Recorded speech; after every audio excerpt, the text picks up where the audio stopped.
Chers amis, la semaine écoulée, nous avons revu la dernière méditation que nous vous avons présentée sur le psaume 121.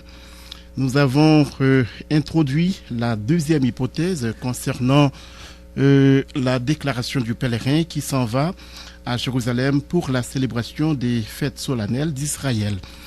Nous avons dit, il se peut aussi que le pèlerin craigne les dangers d'une région montagneuse et la possibilité d'une attaque soudaine dans les ravins ou les défilés solitaires. Selon cette hypothèse, nous avons dit, comme deuxième élément de réponse à la question posée depuis le début de cette série, que le pèlerin lève ses yeux vers les montagnes pour s'assurer du secours de l'Éternel qui avait l'habitude de se révéler sur ces montagnes.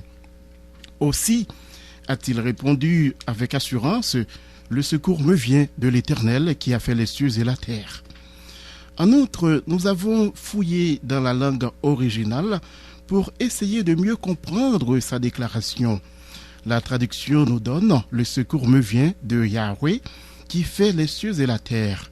Nous avons vu que la comparaison avec Elohim a créé les cieux et la terre, en Genèse chapitre 1er, verset 1er, fait apparaître au moins trois différences. La première, c'est le verbe faire au lieu du verbe créer qui est utilisé et ce verbe est au participe actif. Ce qui veut dire en d'autres termes que l'Éternel est en train de faire littéralement les cieux et la terre. Nous avons dit que puisque les cieux et la terre existent, l'Éternel n'est pas en train de les faire. Cela veut dire plutôt que Dieu peut faire ce qui paraît impossible à nos yeux pour délivrer ses enfants en danger. La deuxième différence, c'est que le psalmiste n'invoque pas Elohim qui a créé, mais Yahvé qui fait, Yahvé qui agit. La deuxième différence que laisse apparaître cette déclaration, c'est que le psalmiste n'invoque pas Elohim qui a créé, mais Yahvé qui fait, Yahvé qui agit. Et c'est cette deuxième différence que nous allons voir avec vous aujourd'hui. Le mot Elohim en hébreu, c'est la pluralité de Dieu. Dans la théologie traditionnelle, il est considéré comme un pluriel de majesté, un pluriel d'excellence, de qualité, plutôt que d'un pluriel numérique. Ce concept de pluriel de majesté est ignoré de la grammaire hébraïque biblique comme moderne, sans aucune exception, concept pouvant être propriétaire de qualité. Quand ce sont les dieux païens qui sont désignés, Elohim renvoie bien au pluriel numérique selon Exode chapitre 20, le verset 3. Quoi qu'il en soit, le mot Elohim en Genèse chapitre 1er, verset 1er, est employé pour désigner le Dieu unique, le Dieu créateur, le maître de toutes les puissances existantes sur la terre. Quant au mot Yahweh, il est souvent présenté comme le nom propre de Dieu. Moïse, sur le mont Horeb, lors de la révélation du buisson ardent, après avoir entendu la mission qui lui avait été confiée, a dit à Dieu, « J'irai donc vers les enfants d'Israël, et je leur dirai, le Dieu de vos pères m'envoie vers vous.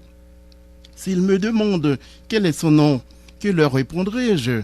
Dieu dit à Moïse, « Je suis celui qui suis. » Et il ajoute, « C'est ainsi que tu répondras aux enfants d'Israël, celui qui s'appelle « Je suis » m'a envoyé vers vous. » Exode 3, verset 13-14.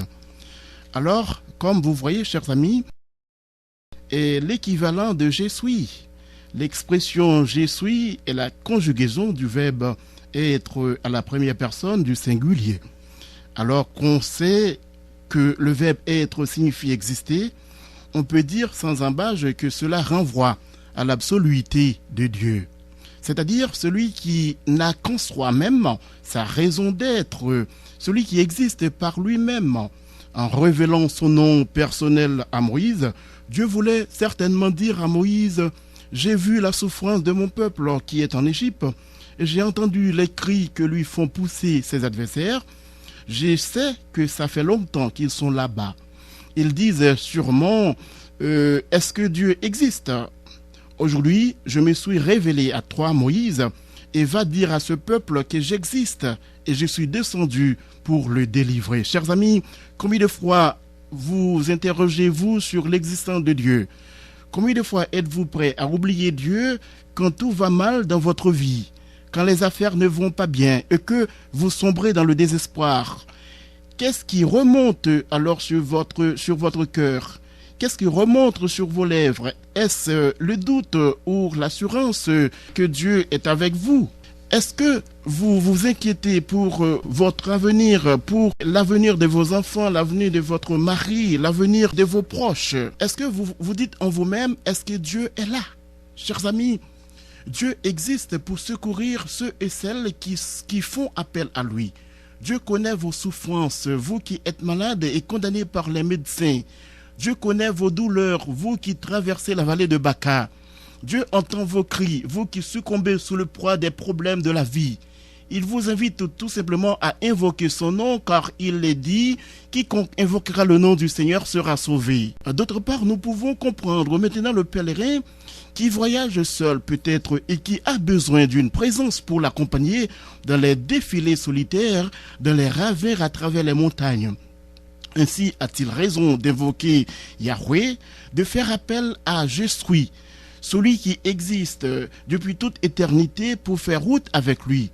Car lorsque Dieu marche avec nous, nous n'avons rien à craindre. Lorsque Dieu marche avec nous, nous nous sentons blindés parce que nous sommes en sécurité. Dans le psaume 23, verset 4, David a dit « Quand je marche dans la vallée de l'ombre de la mort, je ne crains aucun mal, car tu es avec moi. » Dans ce même contexte, quelqu'un a dit « La sécurité, ce n'est pas l'absence du danger, mais la présence de Dieu dans le danger. » Au verset 3 du psaume 121, le psalmiste, en rapport à l'assurance de la présence de Dieu dans sa vie, a dit « Il ne permettra point que ton pied chancelle. » Celui qui te garde ne sommeillera jamais. Voici, il ne sommeille ni ne dort, celui qui garde Israël. Chers amis, si l'Éternel est celui qui vous garde, vous n'avez rien à craindre.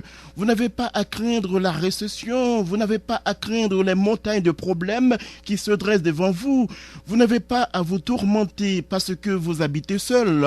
Vous n'avez pas à vous inquiéter parce que votre mari ou votre femme vous abandonne. Vous n'avez pas à avoir peur des loups-garous, des semprelles, des obos ou des bacas qui vous font des grimaces, qui vous font des menaces. Le diable peut vous faire seulement des grimaces, mais il ne peut rien contre vous, car Dieu préfère ne pas dormir pour garder, pour protéger ceux qui appartiennent à lui. Chers amis, l'heure est déjà arrivée, mais laissez-moi vous dire que l'Éternel, notre Dieu, est le seul Dieu, est le Dieu unique. Il est le Dieu absolu, il est le Dieu de l'action. Il agit pendant que vous et moi, nous sommes en train de dormir. Il agit constamment pour nous arracher du danger. Retenez bien, chers amis, que le pèlerin n'a pas invoqué Elohim qui a créé, mais Yahvé qui fait, Yahvé qui agit, celui qui existe pour accompagner et pour secourir tous ceux et celles-là qui invoquent son nom sincèrement et par la foi.